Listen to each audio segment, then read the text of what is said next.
მოგესალმებით მეგობრებო, მე ვარ გიორგი ბაქანიძე, ბერლინში მცხოვრები ფსიქიატრი და ვაგრძელებ ჩემ YouTube ვიდეოების სერიას ფსიქიატრიაზე. დღეს მოგიყვებით პირველად ფსიქოზებზე. საერთაშორისო კლასიფიკაციის ბოლო გადახედვის მიხედვით შიზოფრენიის გარდა, რომელსაც ამის წინა ვიდეო მიუძღვენი, პირველად ფსიქოზებში შედიან ბოდვითი აშლილობები, შიზოაფექტური აშლილობა, მწვავე გარდამავალი ფსიქოზი, შიზოტიპური აშლილობა და მშობიარობის შემდგომი, ანუ პოსტპარტალური ფსიქოზები. ამ ვიდეოში ყველა ამ ფსიქოზს მოკლედ მიმოვიხილავ და დავიწყებ ბოდვითი აშლილობით. როგორც ამ აშლილობის დასახელება მიგვითითებს, მისი ცენტრალური შემადგენელი არის ბოდვა, ან ბოდვითი იდეა. როგორც გახსოვთ, შიზოფრენიის შემთხვევაშიც ბოდვა ერთ-ერთი სიმპტომთაგანი იყო. ბოდვითი აშლილობის შემთხვევაში ის მთავარი და როგორც წესი ერთადერთი სიმპტომი არის. ბოდვის თემები ამ აშლილობის დროს უფრო ნაკლებად მრავალფეროვანია და არ გვხვდება შიზოფრენიისთვის დამახასიათებელი უცნაური და ფანტასტიკური შინაარსის ბოდვები.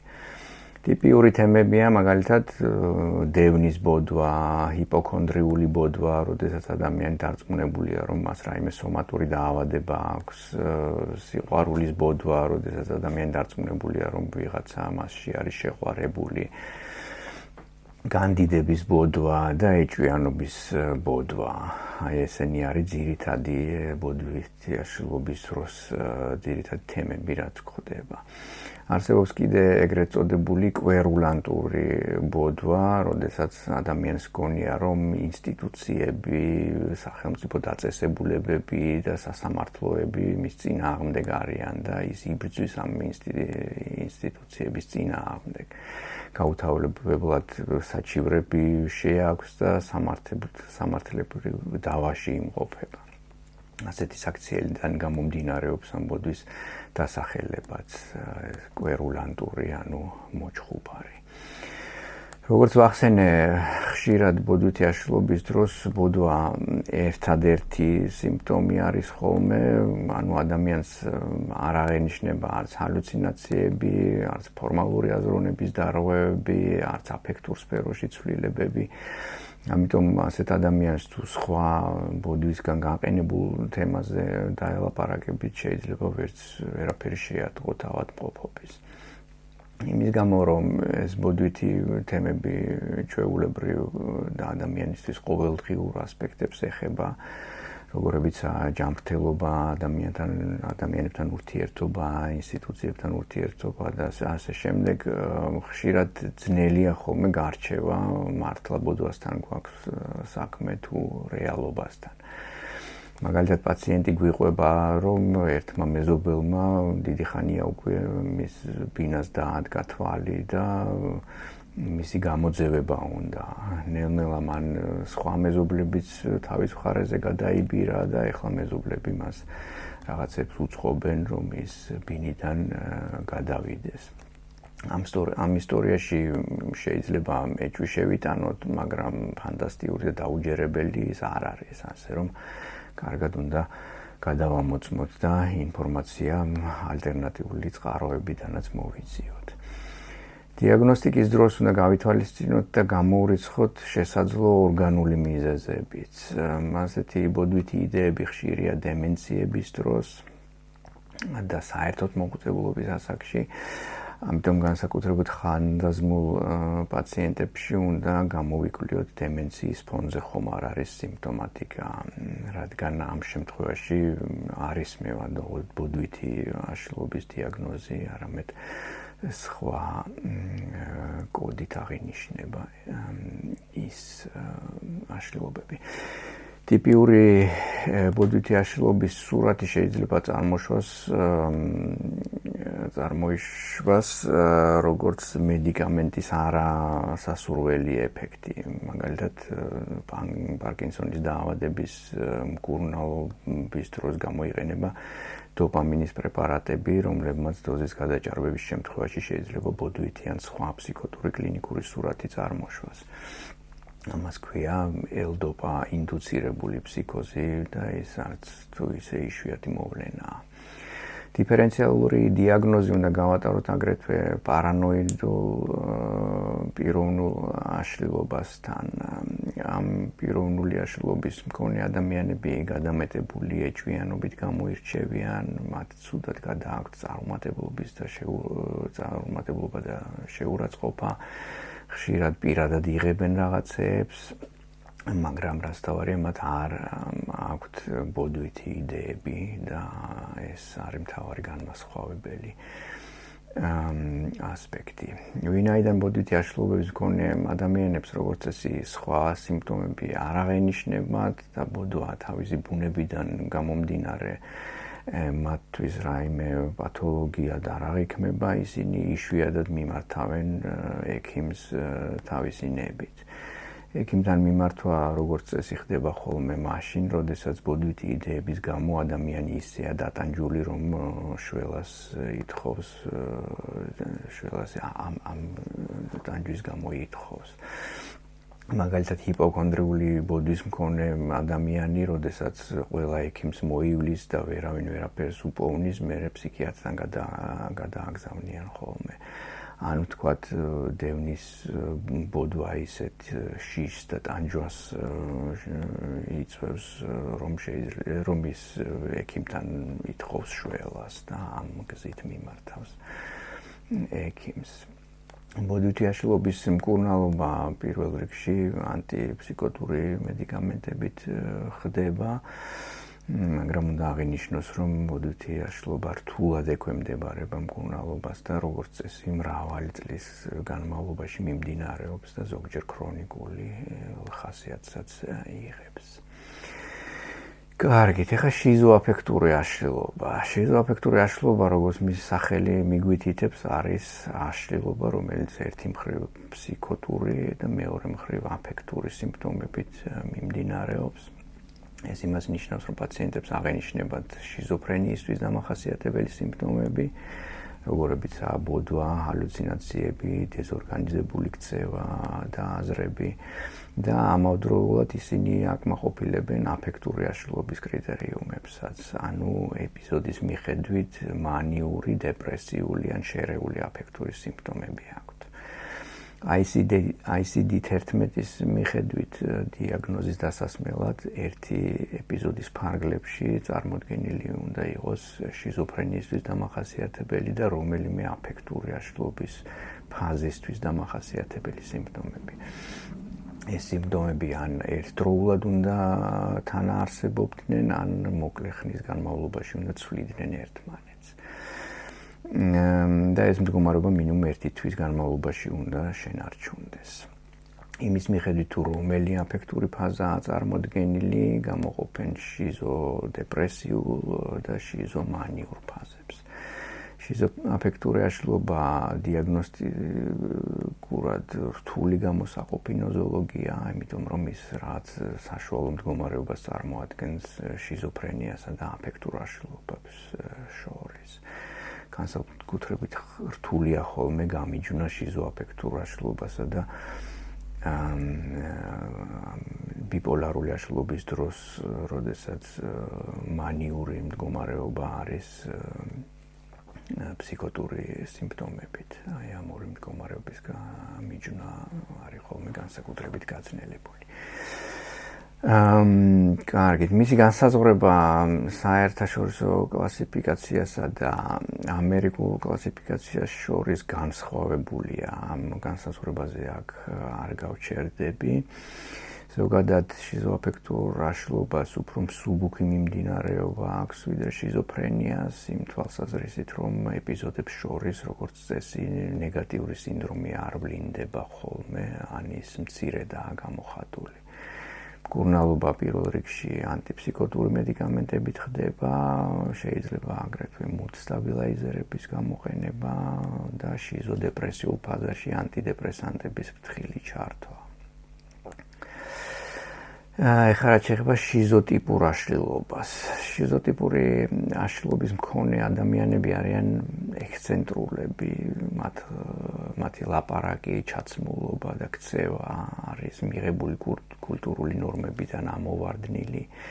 ისინი თავისებურები არიან, მათ ახასიათებთ მაგიური აზროვნება და დაქვეითებული აფექტურობა. არიან დისტანციურები და ცივები, მათ აღქმაც შეცვლილი აქვთ, ხშირად აქვთ ილუზიები დერეალიზაციის და დეპერსონალიზაციის განცდა. მცირე ინტენსივობით და სპორადულად შეიძლება ჰალუცინაციებით ჰქონდეთ. ამ აშლილობას მრავალწლიანი და ქრონიკული მიმდინარეობა აქვს. ის როგორც წესი ცხოვრების მეორე 10 წელში იწყება. სწორედ ამ მრავალწლიანი და სტაბილური მიმდინარეობის გამო ის ამერიკულ კლასიფიკაციაში პიროვნულ აშლილობებში არის გაერთიანებული. შიზოტიპური აშლილობაც არის ისეთი მდგომარეობა, რომელსაც სხვა ფსიქიკურ აშლილობებთან აქვს დიდი გადაფარვა. დიდი დიფერენციალური დიაგნოზი უნდა გავატაროთ პირველ რიგში შიზოიდურ პიროვნულ აშლილობასთან, აუტიზმის სპექტრის აშლილობებთან და შიზოფრენიასთან. შიზოიდური პიროვნულ აშლილობასთან და აუტიზმის სპექტრთან გადაფარვა მდგომარეობს ძირითადად იმაში, რომ ეს ადამიანები საკუთარ სამყაროში არიან ჩაკეტილები, სოციუმთან ურთიერთობა მათ არ უნდათ და არ ეხერხებათ. არც ემოციური ბმა აქვთ სხვა ადამიანებთან. შიზოფრენიასთან მსგავსება გამოიხატება ფსიქოტური და ფსიქოზის მსგავსი სიმპტომებში, როგორებიც იგივე მაგიური აზროვნება. ამ დროს ადამიანები თავის აზრებს ან ქმედებებს და გარეშე მათთან დამოუკიდებელ მოვლენებს შორის კავშირებს ხედავენ ხოლმე. ეს არის მაგიური აზროვნების ტიპი, ეგრეთ წოდებული. ასევე შეიძლება სპორადულად ჰალუცინაციები, ილუზიები, ბოდვითი იდეებიც გამოვლინდეს, თუმცა ეს ფსიქოტური სიმპტომები არ არის აუცილებელი და არ წარმოადგენს ამ აშლილობის მთავარ მახასიათებელს. შიზოტიპური აშლილობა თავისი არსით საკმაოდ წააგავს შიზოფრენიის პროდრომულ ფაზას, რომელზეც წინა ვიდეოში ვილაპარაკე. კარგი, შემდეგი ფორმა პიროვნული კიდევ პირველად ფსიქოსებში არის ეგრეთ წოდებული მწვავე გარდამავალი ფსიქოტური აშლილობები. ეს ფსიქოზები ხასიათდებიან უეცარი დაწყებით პროდრომის გარეშე. ისინი საშუალოდ 2 კვირაში აღწევენ თავის მაქსიმუმს და შემდეგ ნელ-ნელა იკლებენ და დაახლოებით 1 თვეში ქრებიან. მათი ხანგრძლივობა მაქსიმუმ 3 თვემდე შეიძლება იყოს. მათი კლინიკური სურათი გამოირჩევა სიმპტომების სიმწვავით და მათი ცვალებადობით. მათ არ ახასიათებთ ნეგატიური სიმპტომები. მათი მთავარი მახასიათებელი არის მრავალნაირი პოზიტიური სიმპტომი და მათი ცვალებადობა. ანუ ისეთი სიმპტომები, როგორებიცაა ჰალუცინაციები, ბოდვითი იდეები, დეზორგანიზებული ქცევა და აზროვნება და მეს განცდის დარღვევები. ესენი შეიძლება ერთმანეთს ცვლიდეს ან ერთდროულად არსებობდეს და მათი გამოხატვის სიმწვავე იცვლებოდეს. ფსიქოტურთან ერთად, როგორც წესი, აფექტური სიმპტომებიც ერთვის თან და ესეც ცვალებადია, მანიის და დეპრესიის ნიშნები შეიძლება ერთმანეთს ენაცვლებოდეს. არის ხოლმე ფსიქომოტორული აღგზნებები და შიშის მდგომარეობებიც. მოკლედ საკმაოდ ჭრელი და ცვალებადი მიმდინარეობა აქვს ამ ასეთ ფსიქოტურ ეპიზოდებს. ეს ფსიქოზებიც ეპიზოდურად მიმდინარეობს, მათ შეიძლება განმეორებითი მიმდინარეობა ჰქონდეთ და შეიძლება მხოლოდ ერთხელ გამოვლიდნენ ცხოვრებაში. შიზოფრენიისგან განსხვავებით ისინი არ ტოვებენ რეზიდუალურ სიმპტომებს და ადამიანები ეპიზოდიდან გამოსვლის შემდეგ სრულიად ჯანმრთელები არიან. ICD-10 ანსხვავებდა ამაშლობების რამდენიმე ქვეფორმას. ესენი იყო მწვავე გარდამავალი ფსიქოტური აშლილობა შიზოფრენიის სიმპტომების გარეშე, მწვავე გარდამავალი ფსიქოტური აშლილობა შიზოფრენიის სიმპტომებით, მწვავე გარდამავალი ფსიქოტური შიზოფრენი ფორმული აშლილობა და სხვა მწვავე გარდამავალი ფსიქოტური აშლილობა უმეტესად ბოდვითი სიმპტომებით. ახალ ICD-11 კლასიფიკაციაში ეს ფორმები ამოიღეს და ეხლა გამოარჩევენ მხოლოდ მიმდინარეობის მიხედვით პირველ ან განმეორებით ეპიზოდს. კარგი, ახლა გადავიდეთ ამ ჯგუფის ბოლო ნოზოლოგიაზე, ეს არის პოსტპარტალური ფსიქოზი. ფსიქოზის ეს ტიპი ICD-11-ში გაერთიანდა პირველად ფსიქოზებთან, ICD-10-ში ის ცალკე ფსიქოზის ტიპად არ იყო გამოყოფილი. მისი კოდირება შეიძლებოდა F53 კატეგორიაში, სადაც პოსტპარტალური გართულებები არის ზოგადად თავმოყრილი. პოსტპარტალური ფსიქოზები საკმაოდ იშვიათი ფენომენია, პოსტპარტალური დეპრესიისგან განსხვავებით, რომელიც დაახლოებით 15% ახალ ნამშობიარ ქალებს ემართებათ, ფსიქოზი დაახლოებით 1000-დან 1 შემთხვევაში გვხვდება.